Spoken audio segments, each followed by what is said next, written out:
تخيلوا بقى ان كل السنين دي احنا مضحوك علينا. مضحوك علينا في ايه يا ترى؟ اتضحك علينا لما اتقال لنا ان مدينة الاسكندرية اسسها الاسكندر الاكبر، ومدينة القاهرة اسسها جوهر الصقلي. لكن بقى الحقيقة غير كده خالص. بالنسبة لمدينة اسكندرية كانت في الأصل تسمى راقودة، وأسسها قدماء المصريين قبل الإسكندر بآلاف السنين، وكانت ميناء تجارة وصيد، وكان فيها فنار الملك للسفن اللي اتحرف اسمه بعد كده باليونانية لفاروس.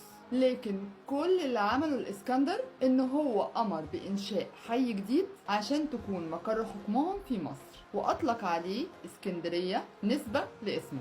أما بقى القاهرة بمناطقها الموجودة حاليا موجودة أصلا قبل جوهر الصقلي، وبرضو أسسها قدماء المصريين، والأهرامات في الجيزة وسقارة وغيرها كتير. فكانت منطقة المطرية وعين شمس وبعض المناطق مدينة مزدهرة جدا ومنطقة معابد. كل ما كنا نحفر في القاهرة كنا بنلاقي آثار عمرها آلاف السنين. وبعد كده في العصور اللاحقة أطلق اليونانيين اسم هليوبلس على شرق القاهرة. ولما دخل عمرو بن العاص طلب من المصريين إنشاء الفسطاط، وكانت المدينة موجودة في العصر الروماني وفيها حصن بابليون وكنايس ومباني كتير قوي. وكل اللي عمله جوهر الصقلي في العهد الفاطمي هو حي جديد وسماه بالقاهرة الفاطمية أو قاهرة المعز بفلوس وأيادي مصرية، زيه زي الخديوي إسماعيل اللي عمل وسط البلد، وزي مبارك اللي عمل القاهرة الجديدة مثلا، وكتير من الحكام اللي أضافوا أحياء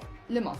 فازاي بقى الناس بتدعي إن جوهر الصقلي هو اللي أسس القاهرة وإن عمرها 1000 سنة بس؟ عرفتوا بقى إن إحنا اتضحك علينا؟